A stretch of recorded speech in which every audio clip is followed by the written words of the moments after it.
মৌলানা মোহাম্মদ আলী, মৌলানা শওকত আলী, মৌলানা জাফর থানেশ্বরী, মৌলানা শিব্বির আহমদ ওসমানী, মৌলানা সৈয়দ আবুল আলা মওদুদি, আল্লাহর যথেষ্ট বড় বড় আলেম ব্রিটিশের গোলামি থেকে দেশকে মুক্ত করার সংগ্রামে অবতীর্ণ হয়েছিলেন। মৌলানা জাফর থানেশ্বরীকে ব্রিটিশ গভর্নমেন্ট গ্রেফতার করেছে, তাকে জেলে রেখেছে। বিচার হলো, বিচারে তাকে আন্দামান দ্বীপে দ্বীপান্তরিত করা হবে। তাকে লোহার জিনজির পরানো হয়েছে। উপমহাদেশের ওলামাদের মধ্যে শীর্ষস্থানীয় আলেম মৌলানা জাফর থানেশ্বরী, গলায় শিকল পরানো, কোমরে শিকল পরানো, পায়ে শিকল পরানো, হাতে শিকল পরানো। এই অবস্থায় ব্রিটিশ পুলিশেরা তাকে টানতে টানতে নিয়ে যাচ্ছে জাহাজের দিকে আন্দামান। হাজার হাজার মানুষ বোবার মতো তাকায় আছে, অস্ত্রের সামনে কথা বলার সাহস কারো নাই। সকলের চোখ থেকে পানি ঝরছে। যাকে এত শ্রদ্ধা করতাম, যার বক্তৃতা শুনতে হাজার হাজার মানুষের ঢল নামতো, তারা আজকে বাঞ্জে নিয়ে যাচ্ছে। তিনি এদিক ওদিক তাকাচ্ছেন আর হাসি মুখে এগিয়ে যাচ্ছে। হঠাৎ করে নজর পড়ল, যারা দাঁড়িয়ে আছে তাদের মধ্যে দুই তিনটা ছোট্ট বাচ্চা নিয়ে বোরখা পরা একটা মেয়ে লোক দাঁড়ানো। তিনি বাচ্চাদেরকে দেখে বুঝতে পারলেন বোরখা পরা মেয়ে লোকটি তার স্ত্রী। পুলিশকে বললেন, আমাকে এখানে একটু দাঁড়াতে দাও। পুলিশ দাঁড়িয়ে গেল। স্ত্রী বললেন, প্রাণের স্বামী, তুমি আমাকে কি বলে যাচ্ছ? মৌলানা জাফর থানেশ্বরী বলছেন, প্রাণের স্ত্রী, তোমাকে নতুন কোন কথা আমি বলবো না, পুরান কথাটা স্মরণ করিয়ে দেই। হযরতে ইব্রাহিম আলাইহিস সালাম তার বিবি হাজেরা আর তার বাচ্চা ইসমাইলকে মরুভূমির ভিতরে, বাড়ি নাই, ঘর নাই, পানি নাই, খাবার নাই, ওই মরুভূমির ভিতরে যে আল্লাহর কাছে ছেড়ে গিয়েছিলেন, আমি তোমাকে আর বাচ্চাগুলিকে সেই আল্লাহর কাছে ছেড়ে গেলাম। ব্রিটিশ সরকারের পতন হলো, জিল্লাতির সাথে বিদায় হলো, ওলামাদের রক্তের উপরে স্বাধীনতা কায়েম হলো। আজ ইতিহাস থেকে আলেমদেরকে, পীরদেরকে মুছে ফেলা ষড়যন্ত্র চলছে। এদেশে ইসলাম এনেছে আল্লাহর ওলিরা, আল্লাহর পীর বুজুর্গ, আল্লাহর ওলিরা, তারাই দেশে ওলামায়ে কেরাম ইসলাম এদেশে এনেছেন। তাদের কারণেই এই দেশে লক্ষ লক্ষ মসজিদ হয়েছে, মাদ্রাসা হয়েছে। ওলামায়ে কেরামদের সঙ্গে বেয়াদবি করে কোন সরকার টিকতে পারে নাই। ভবিষ্যতেও ওলামাদের আজ এক হওয়ার সময় এসেছে। ওয়াতাসিমু বিহাবলিল্লাহি জামিআন ওয়ালা তাফাররাকু, ঐক্যবদ্ধ হয়ে আমার রশিকে মজবুত ভাবে ধারণ করো। আমার রশি হলো কি? জোরে কোন কি? এই রশি, এটাকে আল্লাহ রশি বললেন। হাবলুল্লাহ, এটা আল্লাহ রশি। এই রশি আল্লাহ ছাড়িয়ে দিলেন কোথায়? দুনিয়ায়। আমরা ছিলাম কোথায়? তাও মনে না। আমরা ছিলাম জান্নাত। আমাদের বাপ মা কোথায় ছিলেন? জান্নাতে ছিলেন। জান্নাত থেকে পড়লাম কোথায়? দুনিয়ার নামক কুয়ার মধ্যে। কুয়া থেকে কুয়ায় পতিত মানুষ উঠাবার জন্য সবচাইতে সুন্দর জিনিস কি? বাঁশ না লাঠি? রশি। রশি হলো সবচাইতে উপকার। এখন এই রশি ধরে আপনি মানুষ উঠাবেন, সেজন্য সেই রশির আবার দুইটা শর্ত থাকতে হবে। রশির শর্ত কয়টা হবে? দুইটা। একটা শর্ত হলো রশিটা যেন পচা কাঠের দড়ি না হয়, তাহলে নিচে যারা পড়ছে এরা যদি রশি ধরে আর উপর দিয়ে যদি টান দেয়, রশি সিরিয়াস, যাও বাঁচত তাও শেষ। রশিটা হইতে হবে মজবুত। রশিটা কি হইতে হবে? দুই নম্বরে, রশি যিনি ধরবেন কুয়ার উপর থেকে, তার হাতটা মজবুত হতে হবে, যেন কুয়ায় পতিত লোকেরা রশি ধরিয়া ঝুলে পড়লে ওনার হাত দিয়া ফসকিয়া মানুষগুলো সিটেই পড়ে দাঁতগুলো না ভাঙবে, সেই জন্য হাতটা কি হতে হবে? এবার আপনারা বলেন, হাবলুল্লাহ রশি কি কোন পচা পাটের দড়ি নাকি? আল্লাহর হাত কি কোন শিথিল হাত নাকি? আল্লাহ বলছে, ওই দুনিয়ার মানুষেরা জান্নাতি তোমরা ছিলা, দুনিয়ায় আমি পাঠাইছি উঠায় আনার জন্য রশি নাজিল করে দিলাম। রশি হলো কোরআন। ওয়াতাসিমু বিহাবলিল্লাহি জামিআন, আস্তাতা বলা হয় নাই সেখানটা খুশি সেখানটা ধরো, এরকম না, সবাই মিলে এক জায়গা দিয়া ধরো, রশির অপর প্রান্ত ধরে টেনে আমি আল্লাহ তোমাদেরকে আবার হারানো জান্নাতে পৌঁছাইয়া দেব। হারানো জান্নাতে আমরা কি আবার ফিরে যেতে চাই? কারা কারা চাই? আলহামদুলিল্লাহ, জোরে কোন আলহামদুলিল্লাহ।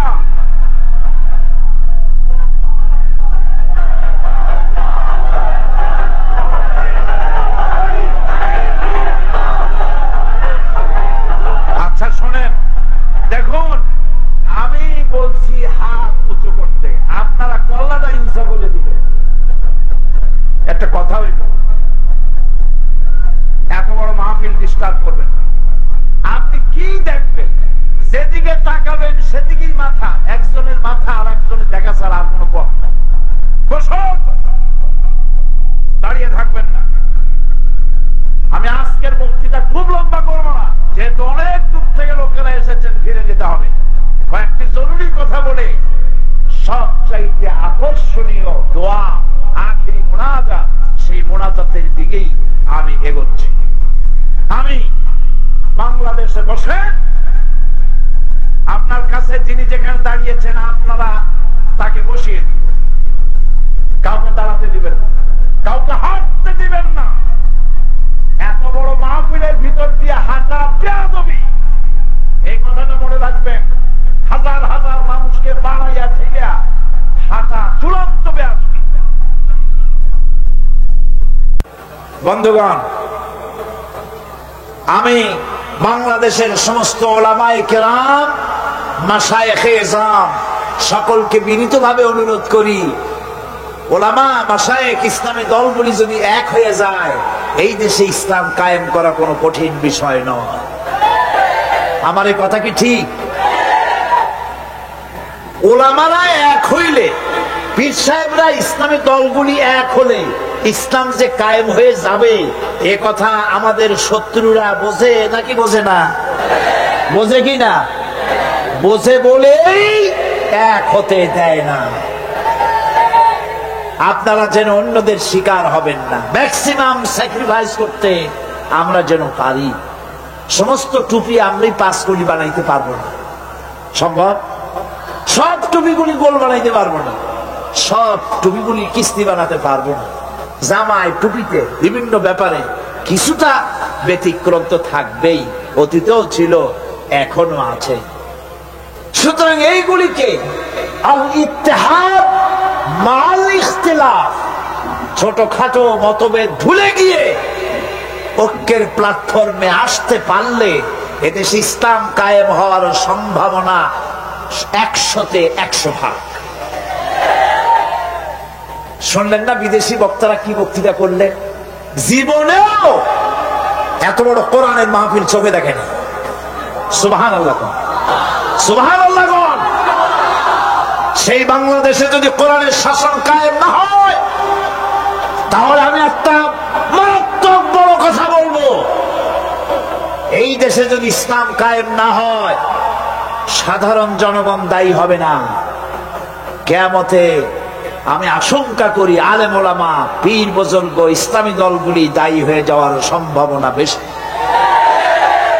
আল্লাহ যেন দয়া করে সব ওলামাদেরকে, পীর সাহেবদেরকে বুকে বুকে মেলার তৌফিক দান করে দেন। আল্লাহ যেন আমাদের মধ্যে পারস্পরিক মহব্বতকে বৃদ্ধি করে দেন। আওলাদ রাসূল আমার থেকেও সুন্দর করে বলেছেন, আলিয়ায় পড়লে চোখে দেখতে পারে না, তার ইলম সব কুছ খা লিয়া। আর দেওবন্দীদেরকে এইভাবে উনি একটা বলেছেন। তো এইভাবে করে একদল আর একদলকে দেখতে পারবো না, এক পীর আর এক পীরকে সহ্য করতে পারবো না। এটাই আমাদের পতনের কারণ। আল্লাহ যেন আমাদের সকলকে এক প্ল্যাটফর্মে বসার, একজন আর একজনকে চুমা খাওয়ার, বুকের সাথে লাগাবার তৌফিক আল্লাহ যেন দিয়ে দেন। সকলে কোন আমিন। বন্ধুগণ, ওলামাদের ব্যাপারে আমি খুব আশাবাদী। আমি এখন অত্যন্ত আশাবাদী বাংলাদেশে ইসলাম কায়েম হবে ইনশাআল্লাহ, ইনশাআল্লাহ।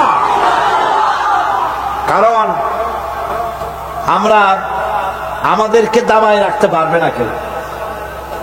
বিশ্বকবি, কবি সম্রাট আল্লামা ইকবাল রহমাতুল্লাহ আলাইহি বলেছেন, বাতিল সে দবনে ওয়ালে আয়াসমান নেহি হাম, बातिल से दबने वाले आसमां नहीं हम, सोबर कर चुका है तू इम्तिहान हमारा।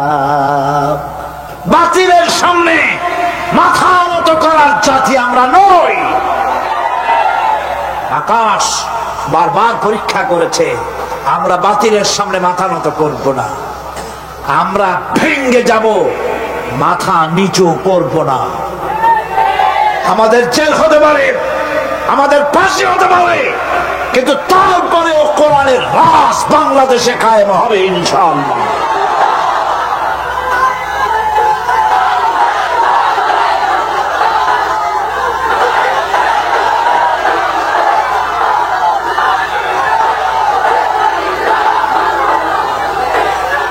আজকে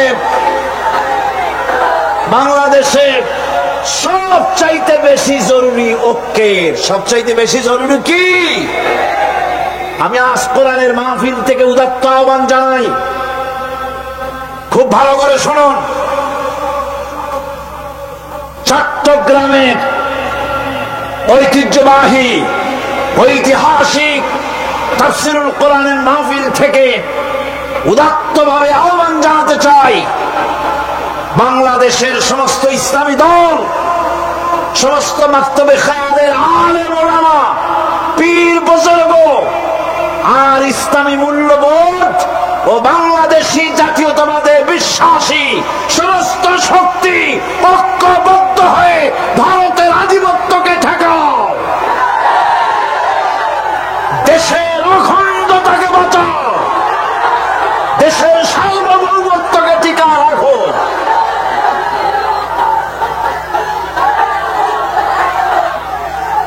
আল্লাহ রাব্বুল আলামিন গোটা জাতিকে ঐক্যবদ্ধ হওয়ার তৌফিক দান করুন। আমরা বলি আমিন, আরো জোরে বলেন আমিন। এরপরে আমি মা বোনদের ব্যাপারে বলতে চাই। মা বোনদের ব্যাপারে তো এখানে আজকে হাজার হাজার মা বোনেরা এসেছিলেন, তাদের ব্যাপারে আমরা কথা বলেছি, বহু প্রশ্নের জবাব দিয়েছি। মা বোনদের বলতে চাই, ইসলাম আপনাদেরকে ঠকায় নাই। বিশ্বাস করেন, আমার মা বোনেরা যদি জানতেন ইসলাম তাকে, এই কোরআন তাকে কি অধিকার দিয়েছে, আমার রসুল তাকে কি অধিকার দিয়েছে, এই কথা যদি আমার মা বোনেরা জানতেন, অবশ্যই তারা সব রকমের সংগঠন ছেড়ে দিয়ে এক প্ল্যাটফর্মে এসে সরকারের কাছে তারা দাবি জানাতেন, কিচ্ছু চাই না, কোরআন আমাদের যা দিয়েছে সেইটা আমাদের ফিরাইয়া দাও। মা বোনেরা সেই আন্দোলন করুন, আপনাদের ইজ্জত বাঁচবে, সম্ভ্রম বাঁচবে, সতীত্ব বাঁচবে, দেশ বাঁচবে, জাহান্নাম থেকে কিয়ামতে বেঁচে যাবেন যদি কোরআনের পক্ষে আপনারা কাজ করতে পারেন। আল্লাহ সেই তৌফিক আপনাদেরকে যেন দান করেন, আমরা বলি আমিন। মা বোনেরা, পর্দা আজকে দেশ থেকে উধাও হয়ে যাচ্ছে। পর্দার কনসেপ্ট যেটা আছে সেটা চলে যাচ্ছে, নারীরা বেপর্দা হচ্ছে, জেনা ব্যভিচার বাড়তেছে, ধর্ষণ বাড়তেছে, হারামি বাড়তেছে। মা বোনদের বলবো, ইসলাম যে ধরনের পর্দা করতে বলেছে সেই পর্দা আপনারা সেভাবে করুন, সে ব্যাপারে বহুত বই আছে, বইগুলি খরিদ করে পর্দার নিয়ম কানুন জেনে সেভাবে আপনারা চলেন। আপনার চাকরি বাকরি, অফিস, আদালত, তেজারত সবটাই করতে পারবেন পর্দার ভেতরে থেকে। আল্লাহ যেন সে তৌফিক আপনাদেরকে দেন। যুব সম্প্রদায়ের ব্যাপারে বলতে চাই, আজকের মাহফিলে যুবকদের সংখ্যা কম না বেশি? বেশি মানে কি? জনমের মতো বেশি। আলহামদুলিল্লাহ, আলহামদুলিল্লাহ। একটি জিনিস সম্পর্কে আমি আপনাদেরকে বলবো, সেটা হলো আমার দেশের সবচাইতে নারী নির্যাতনের বড় হাতিয়ার হলো যৌতুক। অবশ্য চট্টগ্রামে যৌতুক নাই, আছে এখানে? কি সর্বনাশ! মনে করছিলাম যে অন্তত চট্টগ্রামটা যৌতুকের হাত থেকে মুক্ত আছে বোধহয়। এখানে বেশি যৌতুক প্রথা, এটি হারাম। বিবাহে মহারানা দিতে হয়। মহারানা দেওয়া কি সুন্নত না নফল? মাশাআল্লাহ, আপনারা তো জানাই আছে মহারানা দেওয়া ফরজ। এই ফরজ দায়িত্ব আপনাকে আদায় করতে হবে। সেই ফরজ আদায় না করিয়া, মহারানা ফরজ সেটা আদায় না করে মেয়েওয়ালার কাছ থেকে হারাম যৌতুক আদায় করা হয়, বেবরকতি হবে না তো হবেটা কি? বিবাহের সময় শ্বশুর যদি কিছু দেয়, সুন্নত দেওয়া সুন্নত, নেওয়া সুন্নত, কিন্তু জোর করে আদায় করে নেওয়া হারাম। আপনার ছেলে যখন বিবাহ দিবেন, কোরআনের মাহফিলে ওয়াদা করতে পারবেন যে অন্তত আমার ছেলে বিয়ে দেওয়ার সময় শুকরের মাংসের মতো হারাম যৌতুক আদায় করব না। পারবেন ওয়াদা করতে? তাহলে ছেলের বাপেরা, যেসব বাপেদের ছেলে আজও বিয়া হয় নাই, ওই সব ছেলেদের পিতারা হাত উঁচু করে দেখান, হাত উঁচু করে। অনেক বাচ্চারা হাত তুলছে, আরে বাচ্চারা তো বাপ হও নাই, হাত উঁচু করুন আমি দেখি। আর আমি যতদূর না দেখবো আল্লাহ তো দেখতেছেন। কে দেখতেছেন? হাত নামান। আলহামদুলিল্লাহ, জোরে কোন আলহামদুলিল্লাহ। এবার এবার তরুণ, যুবক, কিশোর যারা বিয়ে করো নাই, হাত নামাও, হাত নামাও, হাত নামাও। আচ্ছা, বিবাহ করার সময় থামো না। বিবাহ করার সময় তোমার কাছে মূল্য কোনটার বেশি? টেলিভিশনের মূল্য বেশি না ওর দাম বেশি? শ্বশুরের দেওয়া খাট না হইলে শুইতে পারবে না। তুমি কি এমন ভিক্ষুকের পোলা নাকি? শ্বশুরের পালঙ্ক দিতে হবে, শ্বশুরের টেলিভিশন দিতে হবে, শ্বশুর সোনা দানা দিয়ে দেবে। তুমি কি ভিক্ষুকের বাচ্চা? তুমি পুরুষ, তোমার আত্মমর্যাদা, পার্সোনালিটি, শাখসিয়ত, ব্যক্তিত্ব থাকতে হবে। মেয়ে লোকের বাপের কাছ থেকে তুমি অর্থ নিবে কেন? সে যদি কিছু দেয় আলহামদুলিল্লাহ, না দেয় আলহামদুলিল্লাহ। বউকে গালি দিতে পারবে না। বউকে, বউয়ের মাকে, তার বাবাকে কখনো খোঁটা দেওয়া যাবে না। বিনা যৌতুকে বিবাহ করবে যারা, সেই সব অবিবাহিত যুবকের আবার হাত উঁচু করে দেখো, হাত উঁচু করে রাখো, আমি দেখি। দাঁড়াবে না, বসো, খালি হাত, খালি হাত। এই না, বসো, হাত নামা, হাত নামান। হাত যেভাবে উঠলো তাতে আমার কাছে মনে হলো এই মাহফিলে কেউ বিয়েই করেনি। এর দ্বারা বোঝা গেল কি জানেন? বোঝা গেল মাহফিলে যারা এসেছে তার 90% মতো যুবক, তারুণ্যের শক্তিতে উদ্বেল যুবকেরা মাহফিলে এসেছে। যে দেশের তরুণেরা, যুবকেরা কোরআন শুনতে আসে, সে দেশের কোরআনের আইন বন্ধ করার ক্ষমতা কারো নাই।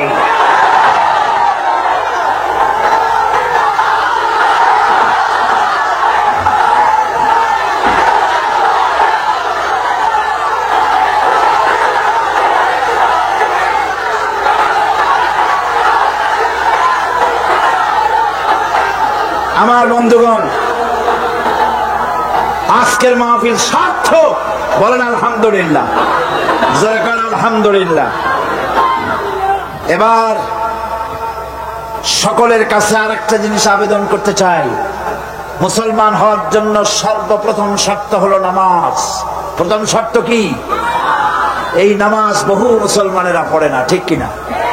বহু মুসলমান আছে নামাজ পড়ে না, বহু। এই মাহফিলে আসছে, চলে যাবে, বাড়ি যায় ঘুমায় থাকবে, সে নামাজ পড়বে না। আছে না এমন? কসম করছি, যতদিন পর্যন্ত মালাকুল মউত আমার মাথার কাছে না আসতেছে, ততদিন পর্যন্ত ফরজ নামাজ, ফরজ রোজা ছেড়ে দেব না। ইয়া আল্লাহ, মৃত্যু পর্যন্ত আমার এই ওয়াদা পালন করার তৌফিক আমাকে দান করো, আমিন। আল্লাহ পাক এই ওয়াদা সকলকে পালন করার তৌফিক দান করুন, জোরে বলেন আমিন। আমি মোনাজাতের দিকে এগোচ্ছি, মোনাজাতের দিকে এগোচ্ছি। আমি এই মাহফিলে যে সমস্ত সাংবাদিকরা এসেছেন, যে সমস্ত সাংবাদিকরা কষ্ট করে ঘন্টার পর ঘন্টা বসে থেকে কোরআনের মাহফিলে করেছেন, তাদেরকে আমরা আমাদের অন্তঃস্থল থেকে শুকরিয়া জানাই, আলহামদুলিল্লাহ। আল্লাহ তাদের কলমকে আরো শক্তিশালী করুন, জোরে বলেন আমিন।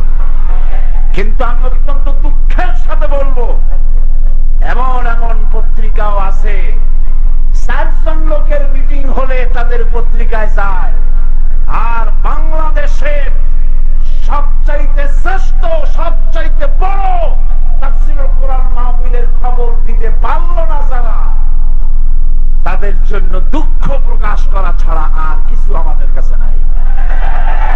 কোরআনের সাথে কতটা বিদ্বেষ থাকলে, কোরআনের প্রতি কতটা ঘৃণা, বিদ্বেষ, শত্রুতা থাকলে পরে তার পত্রিকায় কোরআনের জায়গা হয় না।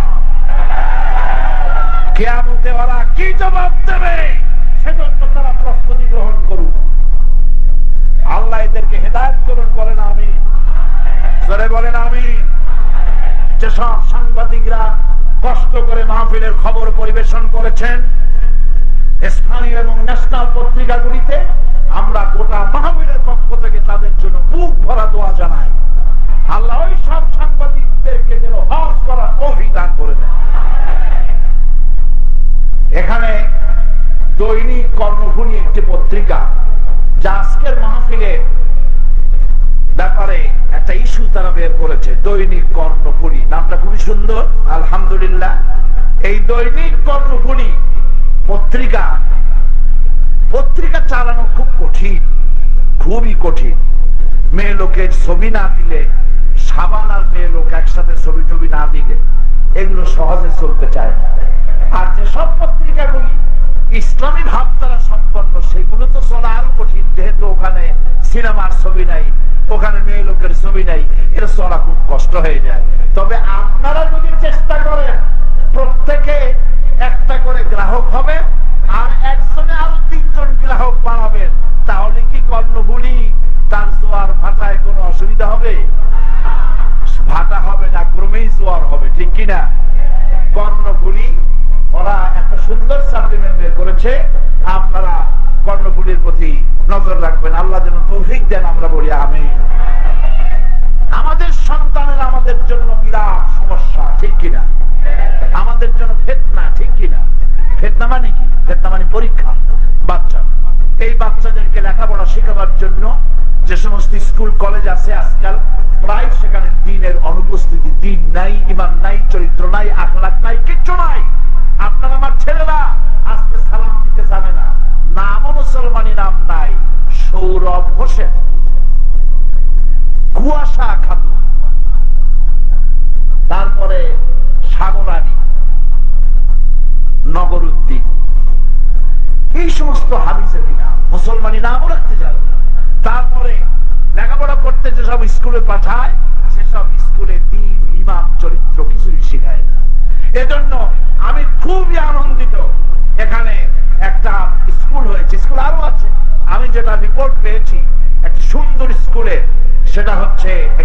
মাদ্রাসা ধরনের স্কুল, একটি মাদ্রাসা ধরনের স্কুল মডার্ন, যেখানে আধুনিক শিক্ষার সাথে সাথে কোরআন হাদিস শিক্ষার সাথে সাথে আধুনিক শিক্ষাও দেওয়া হয়। কোরআনও শিখবে, চরিত্র শিখবে। ছোট্ট বাচ্চা ঘরে এসে আপনাকে সালাম দিবে, আপনাকে সম্মান করবে, মাকে সম্মান করবে, মুরব্বীদেরকে শ্রদ্ধা করবে। এরকমের সন্তান তৈরি করার জন্য একটা প্রতিষ্ঠান গড়ে উঠেছে। প্রতিষ্ঠানের নাম হচ্ছে দারুল ইরফান একাডেমি। নাম কি? আলহামদুলিল্লাহ। এইটার প্রধান পৃষ্ঠপোষক আমাদের মধ্যে চাঁদের মতো হয়ে বসে আছেন আওলাদে রাসূল হযরত মাওলানা আল্লামা সৈয়দ মোহাম্মদ আনোয়ার হোসেন তাহের জাবেরি আল মাদানী আওলাদে রাসূল। উনি হচ্ছেন এটার প্রধান পৃষ্ঠপোষক। আমার মতো একটা ছোট্ট নগণ্য আল্লাহ পাকের এক ছোট্ট গোলামকেও তারা পৃষ্ঠপোষক হিসেবে রেখেছে এই দারুল ইরফানের সাথে। আমি আপনাদের অনুরোধ করব, এটার সাথে সহযোগিতা করুন, এটাকে মহব্বত করুন, খোঁজ খবর দিন। সন্তানকে ইসলামী চরিত্রে বানাবার জন্য এখানে আপনারা তাদেরকে পাঠান। মেয়েগুলি নিয়েও বিপদ মুসলমানদের। মেয়েগুলি যখন পাঠিয়ে দেন কলেজ ইউনিভার্সিটিতে, চরিত্র শেখে না, দিন শেখে না, ইমান শেখে না, পর্দা ধরতে জানে না। এই মেয়েদের জন্য ইসলামী ছাত্রী সংস্থা আছে। ইসলামী ছাত্রী সংস্থার সাথে আপনার মেয়ে যদি যাতায়াত করে, ওঠা বসা করে, আপনার চক্ষু ঠান্ডা হয়ে যাবে তার নামাজ থেকে, পর্দা থেকে। আলহামদুলিল্লাহ। আল্লাহ পাক এই তৌফিক যেন সকলকে দান করেন, আমরা বলি আমিন। আরেকটি আয়াত তেলাওয়াত করে আমি আজকের মতো বক্তব্য শেষ করে মোনাজাতের দিকে চলে যাব। কোরআনে কারীম আল্লাহ রাব্বুল আলামিন বলছেন, وَمَنْ أَعْرَضَ عَنْ ذِكْرِي فَإِنَّ لَهُ مَعِيشَةً ضَنكًا وَنَحْشُرُهُ يَوْمَ الْقِيَامَةِ أَعْمَى। আল্লাহ রাব্বুল আলামিন বলেন, যারা আমার স্মরণ থেকে বিরত হয়েছে, আমার স্মরণ থেকে যারা গাফিল হয়ে গেছে, আমার জিকির থেকে, আমার কোরআন থেকে যারা গাফিল হয়ে গেল, আমি তাদের দুনিয়ার জিন্দেগি সংকীর্ণ করে দেব। আর কিয়ামতের দিন তাদেরকে আমি অন্ধ করে উঠাবো। কিয়ামতের দিন কি করে উঠাবে? কিয়ামতের দিন এই লোকগুলি যখন অন্ধ হয়ে যাবে, তারা বলবে, لما حشرتني أعمى وقد كنت بصيرا। আয় আল্লাহ তাআলা, কেন আমরা অন্ধ হলাম?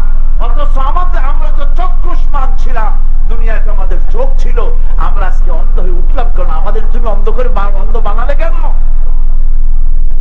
জবাবে রব্বুল আলামিন বললেন, قال كذلك أتتك آياتنا فنسيتها وكذلك اليوم تنسى। দুনিয়ায় তুমি যেভাবে আমার কোরআন ভুলে গিয়েছিলে, আমার আয়াতকে ভুলেছো, আমার কোরআন ভুলেছো, তুমি দুনিয়ায় যে চক্ষুষ্মান ছিলে আমি তা ভুলে গেলাম, আমি তোমাকে অন্ধ করে দিলাম। বলেন নাউজুবিল্লাহ। আমার মুসলমান ভাইরা, চোখের মতো নিয়ামত পৃথিবীতে আর কিছু আছে? হযরতে ইউসুফ আলাইহিস সালাম, হযরতে ইয়াকুব আলাইহিস সালামের চোখের থেকে তাকে সরায় দেওয়া হলো। এত বড় বিরাট বিপদ, সেই বিপদেও তিনি ধৈর্য ধারণ করেছেন। ধৈর্য ধারণ করার কারণে আল্লাহ রাব্বুল আলামিন এমন নিয়ামত তারে দান করলেন। আল্লাহ পাক হযরত ইউসুফ আলাইহিস সালামকে বাঁচায় রাখলেন। শুধু বাঁচান নাই, প্রেসিডেন্ট বানায় দিলেন। আর তার জামা নিয়ে যখন আসতেছিলেন, কোথায় মিশর, কোথায় কেনান, হযরতে ইয়াকুব আলাইহিস সালাম বলেছেন, আমি যেন আমার নাকের ভিতরে ইউসুফের ঘ্রাণ পেতেছি। হযরতে ইউসুফ আলাইহিস সালাম তিনিও কি বিরাট ধৈর্যের পরিচয় দিলেন, কোরআন সাক্ষী। সামনে তার সেই 11 ভাই যারা তাকে ফেলে দিয়েছিল গর্তের ভিতরে। হযরতে ইউসুফ আলাইহিস সালাম ইচ্ছে করলে তো 11 জনকে মারিয়ে ফেলাই দিতে পারতেন, ঠিক কিনা? কিন্তু তা তিনি করেন নাই। 11 ভাইকে তিনি চিনেছেন, সাহায্য করেছেন। আর ওই 11 ভাই সম্পর্কে হযরত ইউসুফ আলাইহিস সালাম বললেন, লা তাসরিবা আলাইকুমুল ইয়াউম, তোমাদের বিরুদ্ধে আমার আজকে কোন বিদ্বেষ নাই, আমি তোমাদেরকে মাফ করে দিলাম। সুবহানাল্লাহ, সুবহানাল্লাহ। রাসূল করিম সাল্লাল্লাহু আলাইহি ওয়াসাল্লাম এই ধৈর্যের পরিচয় দিয়েছেন। কত মার তাকে দিয়েছে তায়েফের ময়দান। যারা তায়েফে গেছেন তারা দেখেছেন সরু রাস্তা, দুই দিকে পাহাড়, এই দুই দিক থেকে যুবকেরা পাথর নিক্ষেপ করছে আর তিনি পড়ে যাচ্ছেন।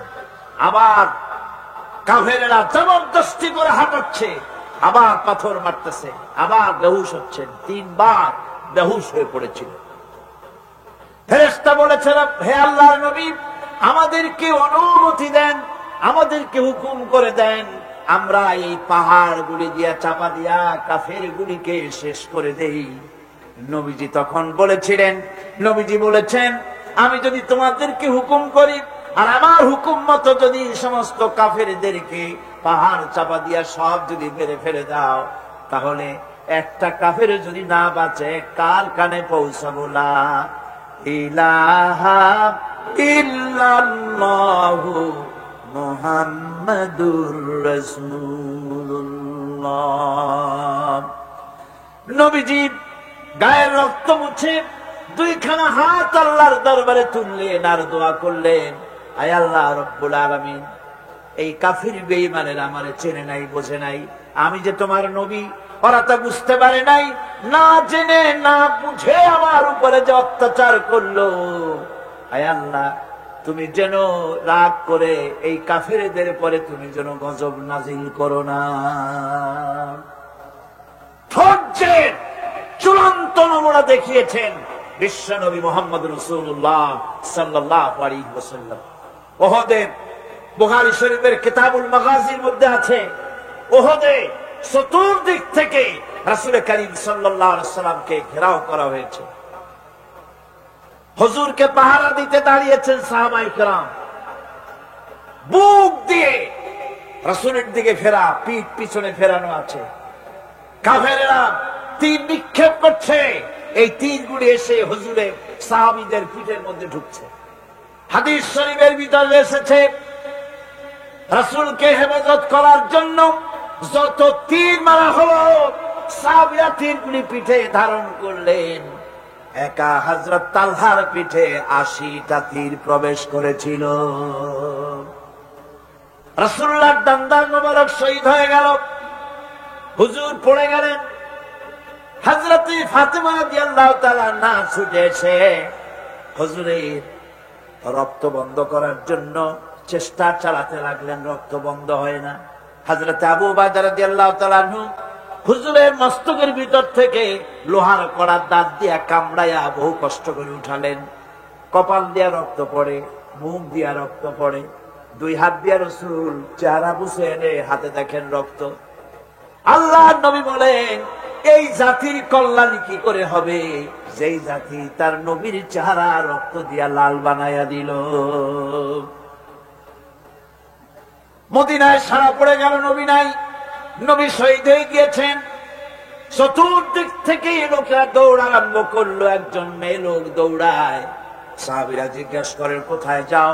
মেয়ে লোকটি বলতেছেন, উহুদের দিকে যাই। বলে যায়, কোনো লাভ নাই, উহুদে যে যেতেছ যে কোনো লাভ নাই, যেহেতু তোমার যে 2টি ছেলে এসেছিল, ছেলে 2টি শহীদ হয়ে গিয়েছে। মেয়ে লোকটি বলছে, কে শহীদ হয়েছে শুনতে চাই না, আল্লাহর নবী কেমন আছেন সেটা জানাও। মেয়ে লোকটি বহু কষ্ট করে উহুদের ময়দানে আল্লাহর নবীর খেদমতে হাজির হয়ে নবীজিকে জীবিত অবস্থায় দেখে তিনি বলছিলেন, হে রাসূল, আমার দুইটা কলিজার টুকরা সন্তান দুনিয়া থেকে বিদায় হয়ে গেছে, আমার মনে কোনো কষ্ট লাগে নাই। হুজুর আপনি বেঁচে আছেন, এটাই উম্মতের বড় সান্ত্বনা। ভাইরা আমার, এই হাজারো বিপদ হাজার মুসিবতের ভিতরে ধৈর্য ধারণ করেছেন। আল্লাহ নবীরা ধৈর্য ধারণ করেছেন। ধৈর্য হচ্ছে সবচাইতে বড় কোয়ালিটি। ওয়াতাওয়াসাউ বিল হক্কি ওয়াতাওয়াসাউ বিস সাবর। সবর ইখতিয়ার করলে বলে দুনিয়া আল্লাহ শান্তি দিবেন, আখিরাতেও শান্তি দিবেন। আজ আমার দেশে যত সবচাইতে বেশি যে জিনিসের অভাব, তার নাম হলো সবর। কিসের অভাব? সবরের অভাব। গাড়িতে উঠতে দেখেন বেসবরি কারে বলে, দোকানে যান বেসবরির আলামত দেখতে পাবেন, যেখানে যান মানুষ দারুণ বেসবর হয়ে যায়। অথচ সবর ইখতিয়ার করা হলো মুমিনের সবচাইতে একটা বড় কোয়ালিটি, ধৈর্য ধারণ করা। এই ধৈর্যের কোয়ালিটি আজ মুসলমান হারিয়ে ফেলেছে। আমরা যদি ধৈর্য অবলম্বন করতে পারি, বিপদ ও মুসিবতে আমরা যদি আমাদের কদমকে মজবুত করে রাখতে পারি, তাহলে আমাদের সমাজে ইসলামের বিপ্লব হবে। এই বিপ্লব কেউ ঠেকাতে পারবে না ইনশাআল্লাহ। বিপদে দৃঢ় হতে হবে, মজবুত হতে হবে, সবর ইখতিয়ার করতে হবে, তাহলেই আমাদের কাঙ্ক্ষিত আল্লাহর দ্বীন জমিনে প্রতিষ্ঠিত হবে। মহব্বতের সাথে একটু জিকির করেন সুবহানাল্লাহ, আলহামদুলিল্লাহ, লা ইলাহা ইল্লাল্লাহ। সুবহানাল্লাহ, আলহামদুলিল্লাহ, লা ইলাহা ইল্লাল্লাহ। সুবহানাল্লাহ, আলহামদুলিল্লাহ, লা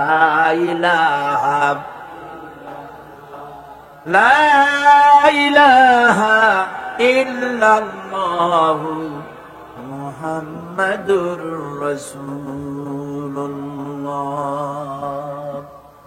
আল্লাহর জান্নাতে যাওয়ার জন্য এই সবর আমাদেরকে ইখতিয়ার করতে হবে। আমরা কি আল্লাহর জান্নাতে যেতে চাই? আমরা কি জান্নাতে যেতে চাই? অবশ্যই আল্লাহর জান্নাতে আমরা যেতে চাই। এই জান্নাতে যাওয়ার জন্য আল্লাহ রাব্বুল আলামিন কোরআনে কারীমের মধ্যে বলেছেন, আম হাসিবতুম আন তাদখুলুল জান্নাতা ওয়া লাম্মা ইয়া'লামিল্লাহুল্লাযীনা জাহাদু মিনকুম ওয়া ইয়া'লামাস সাবিরিন। তোমরা কি মনে করেছো যে বেহেশতে চলে যাবে, অথচ এখনো দেখা হয় নাই যে তোমাদের মধ্যে কে সবর অবলম্বনকারী, জিহাদের ময়দানে কে জিহাদ করতে এবং সবর ইখতিয়ার করতে কে তোমাদের মধ্যে পারদর্শী, অথবা এই পরীক্ষায় কে কামিয়াব হবে, এটা এখনই দেখা হয় নাই। আর এমনি তোমরা জান্নাতে চলে যাবে? জান্নাতে যাওয়া তো সহজ নয়। আল্লাহ পাক পরীক্ষা নেবেন, সেই পরীক্ষায় কামিয়াব হতে হবে। আর আল্লাহ পাক বলেছেন অবশ্যই সবরের পরীক্ষা নেব। وَلَنَبْلُوَنَّكُمْ حَتَّى نَعْلَمَ الْمُجَاهِدِينَ مِنْكُمْ وَالصَّابِرِينَ وَنَبْلُوَ أَخْبَارَكُمْ। অবশ্যই আমি তোমাদেরকে পরীক্ষা করব। আর এই পরীক্ষার ভিতরে সত্যিকারের মুজাহিদ যারা, তারাই দৃঢ়, যারা নাকি দৃঢ়তা অবলম্বন করবে, সবর ইখতিয়ার করবে, আল্লাহ রাব্বুল আলামিন পরীক্ষায় তাদেরকে কামিয়াব করবেন। এই সবর এক মহা সম্পদ। সবর ইখতিয়ার করতে হবে মুসলমানদেরকে। জান্নাতের ভিতরেও আল্লাহ পাক যারা সবর করবে তাদের জন্য বিরাট নেয়ামত আল্লাহ পাক জান্নাতে দান করবেন। জান্নাতে যাওয়ার জন্য সবর একটা মহাগুণ। এই গুণ মুসলমানদের ভিতরে থাকতে হবে। আমার বন্ধুগণ, কোরআনে কারীমের ছোট্ট সূরা ওয়াল আসরের ভিতর থেকে যে কথাগুলি বিগত 4 দিন আর আজকে বলা হলো, জীবন আমাদের ব্যর্থ, জীবন আমাদের ক্ষতিগ্রস্ত। এই জীবন যদি আমরা সবল করতে চাই, তাহলে 4টি আমল করা লাগবে, ঈমান আর আমলে সালেহ। আর আমাদের করা লাগবে আমলে সালেহের সাথে হকের দাওয়াত আর সবর ইখতিয়ার করতে হবে। এই সবর যদি করতে পারি, জিহাদের ময়দানে লোক যদি কম হয়, বেশি সংখ্যকের উপরে আল্লাহ পাক আমাদেরকে জয়ী করে দিবেন। ইয়াকুম মিনকুম 20 সাবিরুনা ইয়াগলিবু মিআতাইন। তোমাদের মধ্যে যদি 20 জন লোক যদি তোমাদের মধ্যে সাবির হয়, ধৈর্যশীল হয়, তাহলে 200 লোকের উপরে আমি আল্লাহ রাব্বুল আলামিন তোমাদেরকে জয়যুক্ত করে দেব। জোরে কোন সুবহানাল্লাহ। 20 জন যদি হয় 200 উপরে আমি তোমাদেরকে জয়যুক্ত করে দেব। যাদের ময়দানে সবর এখতিয়ারকারী লোকদেরকে আল্লাহ পাক জয়যুক্ত করবেন বলে ওয়াদা করেছেন। বিপদে ধৈর্যধারীর জন্য আল্লাহ পাকের পক্ষ থেকে সুসংবাদ রয়েছে। ওয়াবাশশিরিস সাবিরিনাল্লাযীনা ইযা আসাবাতুহুম মুসিবা ক্বালু ইন্না লিল্লাহি ওয়া ইন্না ইলাইহি রাজিউন। সুসংবাদ হচ্ছে সেই সব ধৈর্যধারীদের জন্য, সবর এখতিয়ারকারীদের জন্য যারা বিপদ আসলে বলে, কি বলে? পড়েন আমার সাথে, ইন্না লিল্লাহি ওয়া ইন্না ইলাইহি রাজিউন। এইটা আমরা পড়ি কখন? কেউ মরে গেলে বলি, আর পড়ি না। সমস্ত বিপদ আসলেই ইন্না লিল্লাহি ওয়া ইন্না ইলাইহি রাজিউন। আমরা তো জানিও না, দোয়া সব মুখস্থ করে মানছে, অনেক মানুষ অনেক দোয়া মুখস্থ করছে, কিন্তু লাগাবে কোন জায়গায় তা জানে না। একজনে শুনছে তার শাশুড়ি মারা গেছে, কয় নাউজুবিল্লাহ। আবার আরেকজনে বলছে শুনছো বলে কি, বলে তোমার ছেলে তো মেট্রিকে ফার্স্ট হয়েছে, কয় ইন্না লিল্লাহ। দোয়া মুখস্থ করছে, লাগাইবি কোথায় জানে। ইসলাম আমাদের সব শিখাইছে। আশ্চর্য হবেন, বলবেন মাশাআল্লাহ, সুবহানাল্লাহ। খোঁজ খবরই শুনবেন, আলহামদুলিল্লাহ। খাইতে মজা লাগতেছে, বলবেন আলহামদুলিল্লাহ, সুবহানাল্লাহ। এসব তো কিছু বলে ঠলে না, বিসমিল্লাহ কয়, আল্লাহর নাম নিতেই চায় না। আল্লাহ পাকের যখন বিপদ আসে, মুসিবত আসে, রব্বুল আলামিন বলেন বিপদ যখন আসে, মুসিবত যখন আসবে, বান্দা যারা মুমিন তারা পড়ে ইন্না লিল্লাহি ওয়া ইন্না ইলাইহি রাজিউন। নিশ্চয়ই আমরা আল্লাহর জন্য এবং আমাদের সকলকেই আল্লাহর কাছে ফিরে যেতে হবে, এই কথাটা মুমিনদেরকে বলতে হবে। ঘুমের দোয়া আছে, রাসূলুল্লাহ ঘুমাবার সময় দোয়া পড়তেন, নামাজের পরে দোয়া পড়তেন। কত দোয়াতে হুজুর পড়েছেন। ইমাম নববীর একটা কিতাবই আছে, কিতাবুল আযকার, এত বড় কিতাব। সিহাসেত্তা থেকে সমস্ত দোয়াগুলি বেছে বেছে তিনি এই কিতাবের মধ্যে এনেছেন, কিতাবুল আযকার। এই কিতাবুল আযকারের ভিতরে দেখা যায় রাসূলুল্লাহ কত দোয়া করেছেন। সকালে, সন্ধ্যায়, রাতে, শুতে, উঠতে, বসতে, হাসিতে, খুশিতে, বিপদে, মুসিবতে সব সময় দোয়া করতেন। এই দোয়াগুলি আপনারা মুখস্থ করবেন, এই দোয়াগুলি বই কিনে নেবেন এবং তার থেকে মুখস্থ করবেন, অর্থ সহকারে জানবেন এই দোয়াগুলি কি মূল্যবান দোয়া। আল্লাহর কাছে এই দোয়াগুলি হুজুর করতেন। আমার বন্ধুগণ, সবরকারীদের জন্য আল্লাহ রাব্বুল আলামিন জান্নাতের ভিতরে সুউচ্চ মর্যাদা দান করবেন। তাদের জন্য সুসংবাদ রয়েছে, উলাইকা ইউজজাউনাল গুরফাতা বিমা সাবারু ওয়া ইউলাক্কাউনা ফিহা তাহিয়াতাও ওয়া সালাম। আল্লাহ রাব্বুল আলামিন তিনি বলছেন, এরা হচ্ছে সেই সব লোক যারা নাকি সবর এখতিয়ার করেছিল দুনিয়ার ময়দানে। তাদেরকে আল্লাহ পাক জান্নাতের ভিতরে সুন্দর সুন্দর জায়গা, সুউচ্চ জায়গা, প্রশংসিত জায়গা তাদেরকে দান করা হবে এবং তাদেরকে শুভ সম্বোধন করা হবে। সেখানে তারা চিরকাল প্রবেশ করে থাকবে। আল্লাহর দয়া তো দারুণ বান্দার উপরে। বান্দা যদি একটু আমল করে, ভালো পথে চলে, গতকাল বলেছি সওয়াব করবেন একটা, আল্লাহ নেকি দেবেন 10টা। নেকির কাজ করবেন, আল্লাহ দিবে কয়টা? 10টা। তিনি তো রহমান, তিনি রহিম। এত দয়া তার। বান্দা যদি আল্লাহ রাব্বুল আলামিনের দিকে কোন বান্দা যদি এক বিগত এগোয়, আল্লাহ পাক তার দিকে হেঁটে আসেন। বান্দা যদি হেঁটে যায়, আল্লাহর রহমত বান্দার দিকে দৌড়াইয়া যায়। আল্লাহ পাক বলছেন, আমার গজবের চাইতে আমার রহমত বেশি। সুবহানাল্লাহ বল। আমার গজবের চাইতে আমার রহমত অনেক বেশি।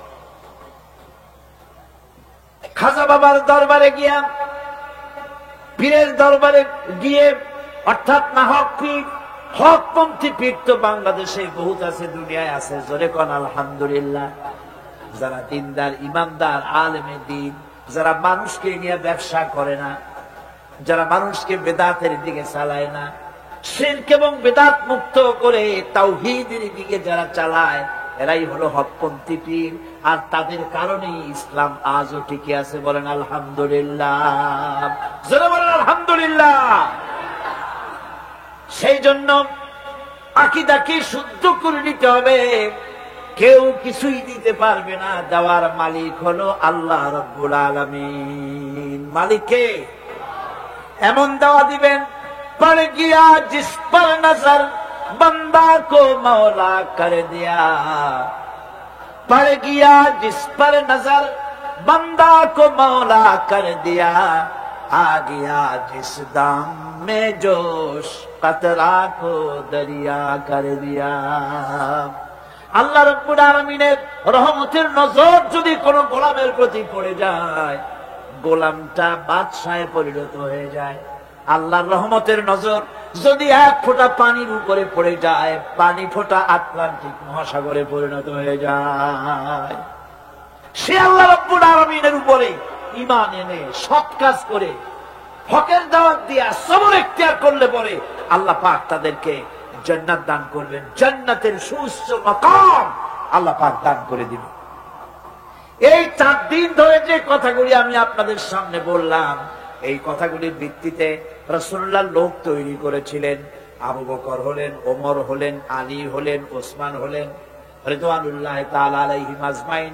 এই সব সাহাবায়ে কেরাম ঈমানের উপরে, ধৈর্যের উপরে, সবরের উপরে, আমলে সালিহর উপরে তৈরি হয়ে গেলেন। আর এই লোকগুলো নিয়ে রাসূলুল্লাহ ইসলাম প্রতিষ্ঠা করলেন। মদিনায় আজ আল্লাহর নবী প্রেসিডেন্ট হয়ে গেলেন। সুবহানাল্লাহ। রাসূলুল্লাহ আজকে প্রেসিডেন্ট। সমাজ বিনির্মাণে সূরা আসরের বিরাট অবদান। আল্লাহ বললেন, জীবনের সমস্ত মানুষের জীবন বিফল, ব্যর্থ, ক্ষতিগ্রস্ত। 4টা কাজ করলে জীবন সফল হয়ে যাবে। কয়টা কাজ? মাত্র 4টা কাজ। এই 4টি কাজ যদি বাংলাদেশের জনগণ করে, ঈমান যদি আনে, সৎ কাজ যদি করে, হকের দাওয়াত যদি দেয়, কোনো ভয় পাবে না। মসজিদের মেম্বারে বসে হক কথা বলবে, তাতে চাকরি থাকুক আর চলে যাক। এর নাম ঈমান। এর নাম কি? এর নাম ঈমান। ওই যে ভারতের ইমাম বুখারীর কথা বোধহয় গত বছর বলছিলাম, ইমাম বুখারীর কথা, বাপের বেটা। দেখছেন কথা কি কায়দায় কয়। সুবহানাল্লাহ। তিনি কোরআন শরীফের বিরুদ্ধে যখন কলকাতা হাইকোর্টে কেস করা হলো, কোরআন শরীফকে ব্যান করে দেওয়া হলো, নাউযুবিল্লাহি মিন যালিক। ভারতের বুকে শাহী জুমা মসজিদের ইমাম ইমাম আব্দুল্লাহ বুখারী তিনি বক্তৃতা করেছেন, খুতবা দিয়েছেন। সেই খুতবার মধ্যে বলেছেন, আমি শুধু দিল্লি জুমা মসজিদের ইমাম নই, আমি ভারতের 20 কোটি মুসলমানের ইমাম। এ ভারতকে আমরা সাজাইছি। ভারতের কুতুব মিনার আমার করা, ভারতের তাজমহল, শীষমহল, দেওয়ানি আম, দেওয়ানি খাস সব মুসলমানদের করা। ভারত, পৃথিবীর মানুষেরা ভারতে যা দেখতে যায় সব কার করা? আমার মুসলমানের করা। ইমাম বুখারী বলেছেন, আমাদের করা সেই দেশের বুকে 20 কোটি মুসলমানের কলিজার সাথে সম্পর্কিত, পৃথিবীর 120 কোটি মুসলমানের কলিজার সাথে সম্পর্কিত কোরআন ব্যান করবে। যদি কোন কোর্টের, এই ভারতবর্ষে, ভারতের, ইন্ডিয়ার কোন কোর্টের কোন বিচারপতি কোরআনকে ব্যান করা হলো, এই রায় যদি ঘোষণা করে, তাহলে সেই বিচারপতিকে পাড়াইয়া ধরিয়া আমি আমার বাম হাত দিয়ে তার জিহ্বাটা টেনে ছেড়ে ফেলে দেব।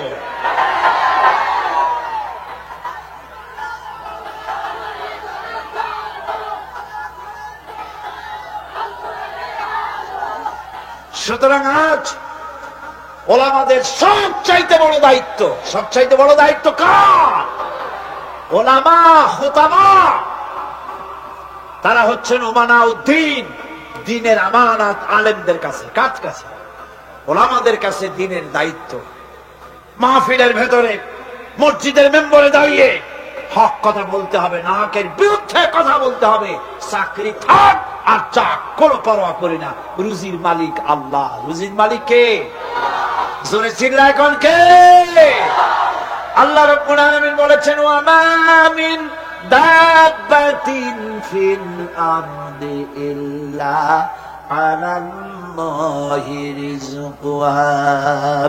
এই পৃথিবীর বুকে এমন কোন বিচরণশীল জীব নাই যে জীবের রিজকের দায়িত্ব আমি আল্লাহ আমার নিজ হাতে গ্রহণ করি নাই। বেটা রিজিকের মালিক আমি, তুমি সুসু করো কেন? তোমারও তো ভয় কেন? হক কথা বলতে হবে। হক কথা যদি সাহাবায়ে কেরাম না বলতেন, তাহলে মক্কা ইসলাম শেষ হয়ে যেত, মদিনা পর্যন্ত আসতে পারতো না। ঠিক কিনা গো? আমাদের শানদার মাঝি, ওলামায়ে কেরামদের রয়েছে শানদার মাঝি, অর্থাৎ